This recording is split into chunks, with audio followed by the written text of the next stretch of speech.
Mike, you've been part of some great offenses every year here. What do you feel like you guys this year is making you kind of play at this level? Is the tempo making a difference with that, or is it just the familiarity? What's making you guys so good this year offensively? I think the tempo. I think adding CB, which opens up a lot in transition. He's very good in transition.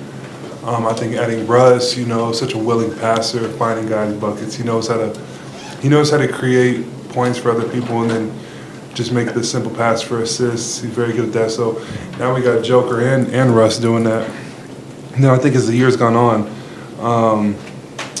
we're getting better and better. I don't know if we've been an elite offense the whole year. I don't know the stats, but I think we've gotten more comfortable as the year's gone on. Where do you kind of feel like, I guess, big picture, you guys are at? Is it encouraging knowing that there are stretches where pretty bad first half defensively, it might be a bad 3 quarters defensively, whatever it may be. It seems like there are consistent issues on that end, and yet you're in a stretch where you've won 8 out of 11, that sort of thing. Do you kind of see those negatives as a positive in a way in terms of? I mean, it's good that we can turn it on. It's good that we can. Even last year we had a very clutch fourth quarter defense, but it would be better if we could string together more fourth quarters so we're not in certain situations. Coming out ready to play, not conserving our energy, but sometimes when we go into halftime, we regroup and we can see what we did wrong on film. We kind of come out with a more sense of urgency. And we haven't always been a team that comes out third quarters ready to play, but I think that we've done a better job of that this year. Is it frustrating for you that the defense is so inconsistent? Like the 2 halves today were so disparate? It's we're playing good teams. They're a very potent offense. Trae Young can shoot from anywhere on the court. DeAndre's been playing really well, so they're good players and they're a good team. But I think that we definitely, especially in transition in that first half, they were just getting easy stuff off of our mistakes, and we could have been a lot better on that end. First time you met Trae, was that on or off court? It was off the court, but he was coming to practice. He joined my AAU team. Yeah. He was coming to practice. Yeah. What was the first thing you noticed about him when he practiced?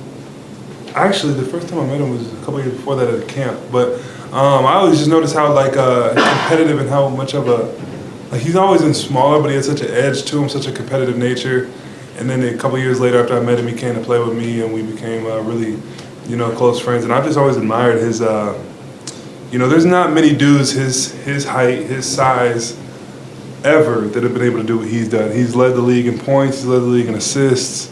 I think it's pretty remarkable, how good he is for his stature. He's one of the most skilled players in the league for sure. Wait, so when you first met him, have you had other experiences like this because you're playing such a high level AAU with guys you're like, I don't know if this guy's got it, or to see where he's gotten to that surprised you, or are there other guys that have surprised you that you weren't sure? There's been guys who have surprised me from my high school class that ended up being really, really good NBA players. I think 2 that stick out are Shea and Jordan Poole. They were both in my class, but they were not super highly touted high school players. But Trae, he's always been a top 3 or 4 point guard in the class. He was never number 1, but I think that it's been remarkable. I always knew what he could do, and then going to Oklahoma, he went crazy. But it's been fun to see how he's become such a good player, man. It's been good to see. How did you two become so connected, just doing some off-season stuff together?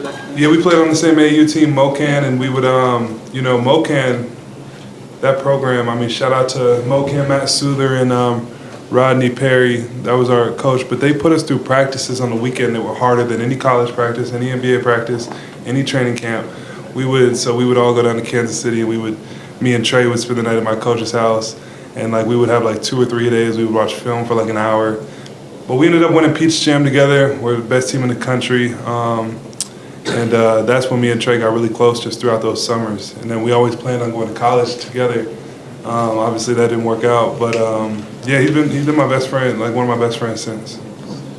Malone's talked a little bit about the rebounding, and Jokic is putting up these huge rebounding numbers, and you guys have struggled as a team rebounding. Mm-hmm. I'm just kind of curious for you. I think we sometimes make this into just they got to try harder. but you're trying to balance getting out in transition, playing faster, you're trying to manage rotations, you're oftentimes switching. What's been kind of the struggle, do you think, for the team in terms of defensive rebounding this season?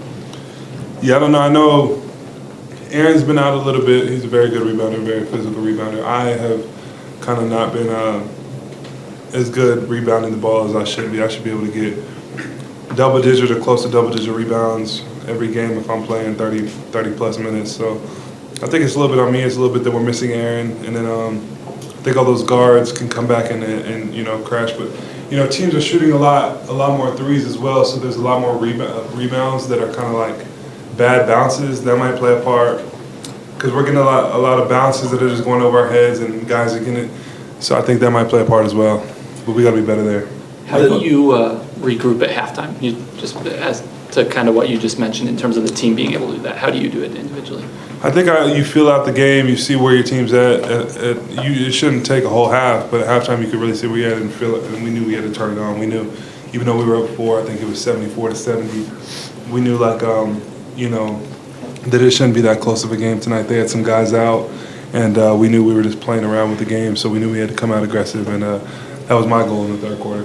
The defensive inconsistencies aside, the fact that you guys have won 8 of your past 11, does it feel like the team's kind of turned a corner? Are you guys feeling a little more confident? No, we're good. Right now we're really good offensively, but to make us one of the best teams in the league, like we've been in the past, we gotta get better defensively, and then I think we have the whole package and we can beat anybody. But right now we are elite offensively, and we're very middle of the pack, if not lower defensively. So we got to pick that up. Thank you. Thanks, Mike.